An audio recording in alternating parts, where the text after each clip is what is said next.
38 கோடி ரூபாய் பண மோசடி புகாரில் தனியார் பள்ளி தாளாளரை சேலம் மத்திய குற்றப்பிரிவு போலீசார் அதிரடியாக கைது செய்துள்ளனர். பலரிடம் பணத்தை சுருட்டி கொண்டு தலைமறைவாக இருந்தவர் சிக்கியது எப்படி? தருமபுரி மாவட்டம் பாப்பிரெட்டிப்பட்டி பகுதியை சேர்ந்தவர் முனிரத்னம். இவர் கடத்தூரில் இயங்கி வரக்கூடிய கிரீன் பார்க் பள்ளியின் தாளாளராக உள்ளார். முனிரத்னம் தன்னுடைய பள்ளியின் பங்குதாரர்களில் ஒருவரான சென்னை சிந்தாதிரிப்பேட்டையை சேர்ந்த ராமலிங்கம் என்பவரை நம்ப வைத்து மோசடி செய்திருப்பதாக புகார் எழுந்தது. ராமலிங்கத்திடம் கூட்டு ஒப்பந்த அடிப்படையில் கல்குவாரியை குத்தகை எடுக்கலாம் என்று கூறி அவரிடம் 38 கோடி ரூபாய்க்கு மேல் முனிரத்னம் வாங்கியிருப்பதாக கூறப்படுகிறது. 2018-2019 ஆண்டுகளில் பணத்தை வாங்கியவர் இதுவரை கல்குவாரி குத்தகையை எடுக்கவில்லை.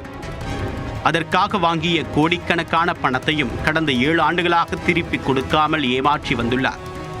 கூட்டு தொழில் தொடர்பான பண பரிவர்த்தனைகள் அனைத்தும் சேலத்தில் உள்ள நட்சத்திர ஹோட்டலிலேயே நடைபெற்றுள்ளது. இதனால் பண மோசடி தொடர்பாக சேலம் மத்திய குற்றப்பிரிவு போலீசாரிடம் பாதிக்கப்பட்ட ராமலிங்கம் புகார் அளித்துள்ளார்.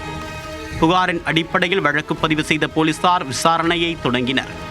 விசாரணையில் ஏற்கனவே தருமபுரி மாவட்டத்தில் பண மோசடி புகார் ஒன்றில் முனிரத்னம் தலைமறைவாக இருப்பது தெரியவந்தது. இதையடுத்து தேடுதல் வேட்டையை தீவிரப்படுத்திய போலீசார் அவர் சென்னையில் பதுங்கி இருந்ததை கண்டுபிடித்தனர். உடனடியாக விரைந்து வந்த போலீசார் முனிரத்னத்தை கைது செய்தனர்.